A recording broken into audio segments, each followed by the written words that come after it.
我们就从八卦中最后一个能量符号入手。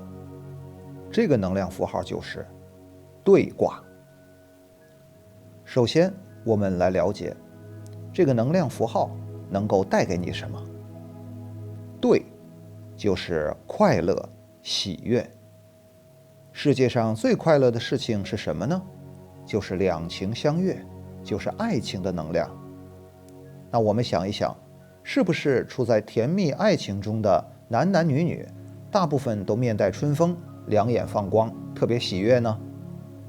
所以啊，在我们老祖宗的易经文化里，兑卦也意味着少女的生命能量。所以，当我们的感情关系出现波动，需要调整的时候，或者是一个人太孤单，希望找一个理想伴侣的时候，就需要调动兑卦这股爱情支持能量。那这个爱情支持能量怎么调动呢？这就需要我们对这个能量符号进行冥想。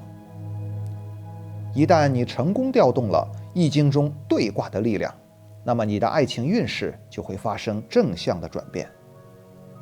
如果你能更进一步，长期坚持练习，成功的与易经中兑卦的能量心身合一，那么你的爱情关系将会发生明显而且不可逆的正向升级。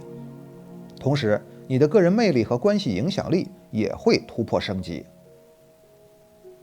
还有一个很重要的层面，如果你之前受到过亲密关系的伤害，那么兑卦的能量可以进入到你的潜意识和记忆深处，对你的这部分伤口进行深度清理和疗愈。